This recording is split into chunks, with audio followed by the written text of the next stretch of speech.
Shalom, shalom. All praises to Yahawah, bahasham, Yahawashi, bahasham, Rachakwadash. Double honor to the apostles and elders of Great Millstone that were well, laboring the word and doctrine of shalom and in peace. May that be unto the elect of the nation of Israel. So I was just watching this, as you can see here, this cocaine white gold full episode. It's going over the northern tribes, certain ones in South America, and then in Babylon, and a lot of what, not not a lot of the northern tribes necessarily, but a lot of the, I'll say it like this, not every northern tribe is involved in this, but a lot of the ones involved in this are of the northern tribes. Now, forgive me for my voice as well, I'm sick. But we must continue in this, so let's go. So Revelation 18 and 23, and this is talking about Babylon, that the sorceries will get into, but it extends into this even, the sorcery. Because when you look at it, it's going to be a difficult thing to track in general, the cocaine use of a country, because not everyone that uses that is going to go, oh yeah, I use that, and they're going to give accurate and honest results, or the distributors and transporters thereof don't tend to be the most honest people. Some when you see lower down the chain, you see them farmers, doing the normal crop is we'll get them not much at all, but doing this, the coca leaves is 20 times as much. And not that they're in the right for doing it. The conditions are created ultimately by the Lord, but through this man E, where that's the most profitable form of living for them in a carnal sense. So Revelation 23. And the light of a candle shall shine no more at all in thee, and the voice of the bridegroom and of the bride shall be heard no more at all in thee, for thy merchants were the great men of the earth, for by thy sorceries were all nations deceived. And of the merchants is more on the macro scale. We're looking, like I said, we're zooming in on a certain part, or I was zooming in on a certain part, so we're zooming back out, looking at the greater picture. All right, so this is the word pharmakia. We'll listen to him say it. Strong's G 5331. Pharmakia. This is the use or the administering of drugs. Whenever you're in a lower state, the first of Babylonian thought pattern, the first suggestion isn't, all right, so what are you eating? You better get them gingers, brother. You better get that garlic down you. You better drink that and spinach. That you better get that cranberry juice. They're not going into all of these antioxidants and what can naturally help you. The first thought is, right, well, have you had a paracetamol? Have you had I'm not to say, not to get all into that, but that's the first port of call. All right, it says poisoning, it says sorcery, magical arts, and even, I was watching one before this, just on, what's it called, Gordon Ramsay.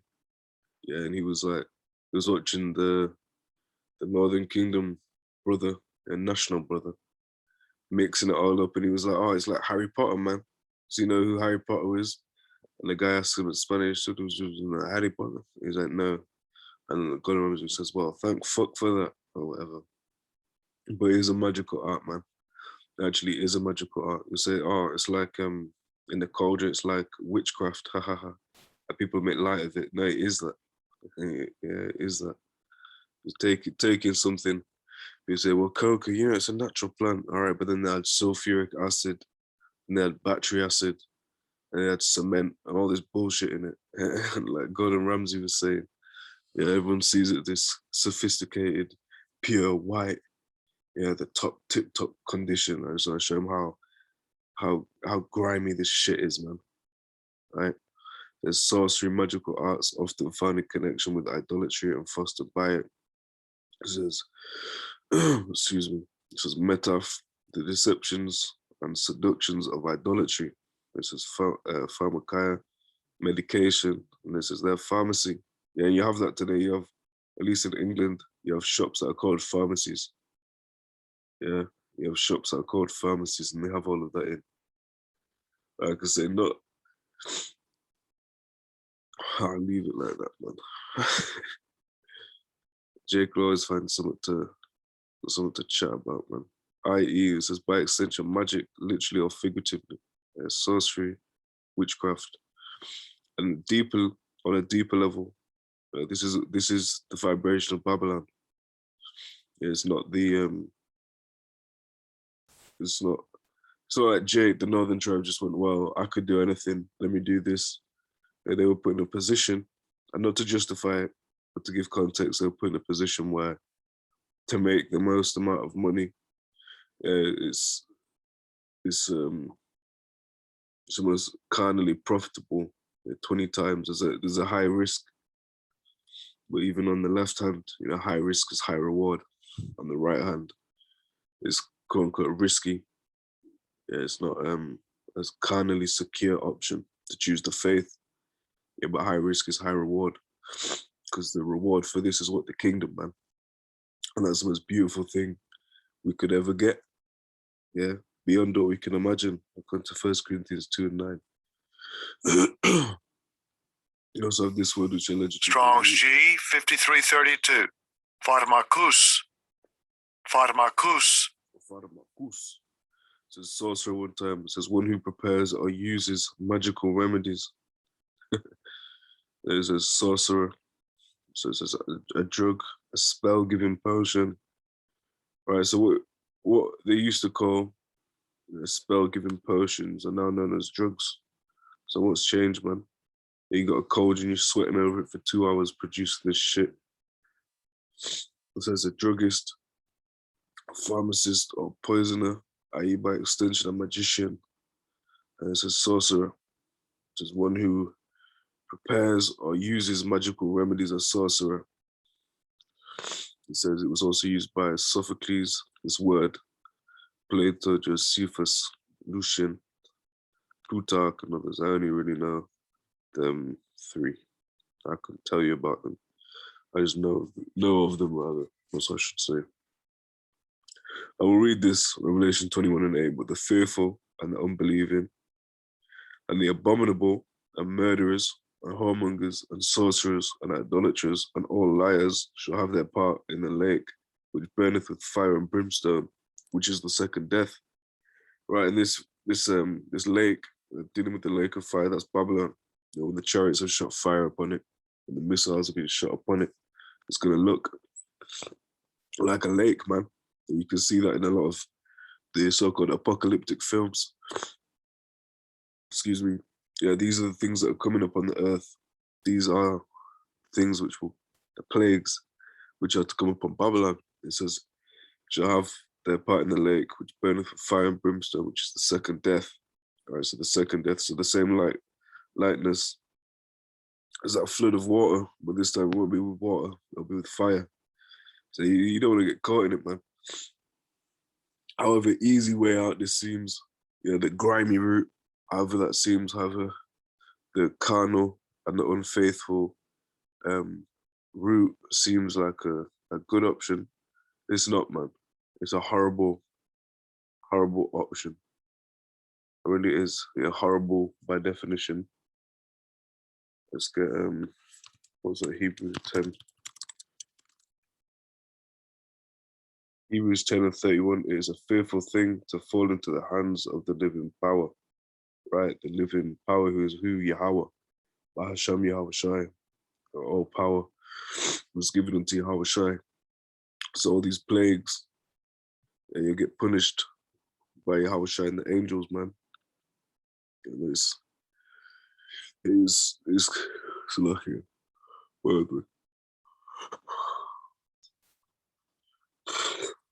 It will come to pass, man. It's not too far off. And you can see as these things start ramping up. You can, even in quote unquote downtime, or you might just want to, you see something YouTube suggested like this. I started to do the northern tribes. I thought, let's have a look at this. I've not seen it all. I probably will watch all of it. We'll see. Anyway, you should always find a way to link it back to these scriptures, man. Yeah, and it was Deuteronomy 28, and it talks about slaying the beast, man. Not the beast, man. That's Obadiah, just talking about slaying the beast. So Deuteronomy 28 and 31, thine ox shall be slain before thine eyes, and thou shalt not eat thereof. Thine ass shall be violently taken away from before thy face. It means a donkey. It says, and shall not be restored to thee. Thy sheep shall be given unto thine enemies, and thou shalt have none to rescue them. So you even have that specifically with Gad. Yeah, they talk about how they killed certain land animals in a disproportionate rate. And we know about the rainforest, man, how they chop it down. Yeah, so it's not renewable or it's resourceful in terms of they're getting the resources, but they're not putting anything back up. And the Amazon zone is what the lungs of the earth. It has the most trees. Now, where does it talk about that? I think I must have gone past it. Definitely.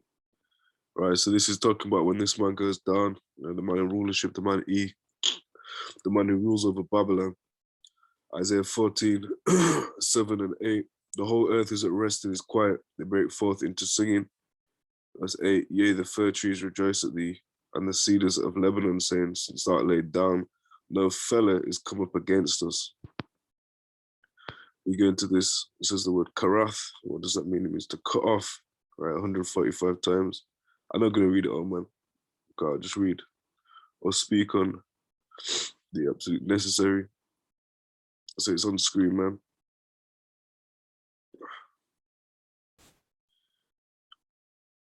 Yes, he is renowned for his cutting down, destroying the earth, man. What does it say about them that destroy the earth? Verse Revelation 11 and 18.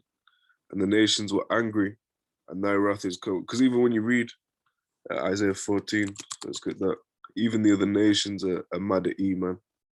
They're just with him because it's like when you have a bully on the playground. A lot of people that are quote unquote close to the bully or suck up to the bully, it's not because they love him and they think, oh, what an honorable character this man is. It's because if the psychology is, yeah, if I'm on his team, then he won't pick on me, he'll pick on other people. So it's the so-called, if you can't beat them, join them. Right, but this bully, this tyrant will get beat, and we're not looking to join him, man. Okay, and we'll start at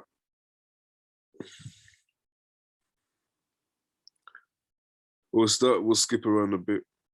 Isaiah 14 and 5, Yahawah, bahasham Yahawashi, hath broken the staff of the wicked and the scepter of the rulers. Verse 6, he who smote the people in wrath with a continual stroke, he that ruled the nations in anger is persecuted and none hindereth. Says the whole earth is at rest and is quiet, and they break forth into singing. All right, and we've read that. Yeah, we'll keep going actually. Yea, the fir trees rejoice at thee, and the cedars of Lebanon, saying, since thou art laid down, no fellow has come up against us. So even the trees are mad at this man E. Right, verse 9, hell from beneath is moved for thee to meet thee at thy coming. It stirreth up the dead for thee, even all the chief ones of the earth. It hath raised up from their thrones all the kings of the nations.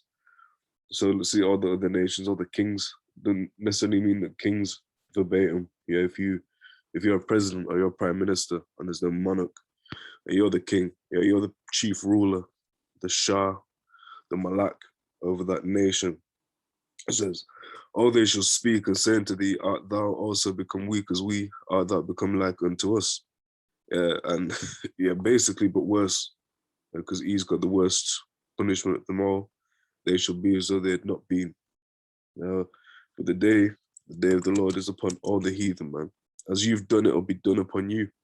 So like it says in 2 Ezra, like as you do this day to my chosen, you better watch yourself, man. Obadiah verse 15, for the day of Yahawah is near upon all the heathen. As thou hast done, it shall be done unto thee. Thy reward shall return upon thine own head. Right, so how were the northern tribes living before all this? And again, it's not to excuse the wicked ninjas, because there are people that are well aware Yeah, and they're doing it out of greed. And there's also people that are well aware and are doing it out of necessity. Yeah, but let the Lord decide through and discern that. But the northern tribes weren't living like this before E came over, man. That's my key point I want to highlight. It always goes back to that man of sin. And wherever he goes, wickedness follows. All right, so we'll leave it there. I pray it was edifying. On to the next one, Lord willing. All praises to Yahawah, bahasham, Yahawashi, bahasham, Rachak, Kodash. Shalom.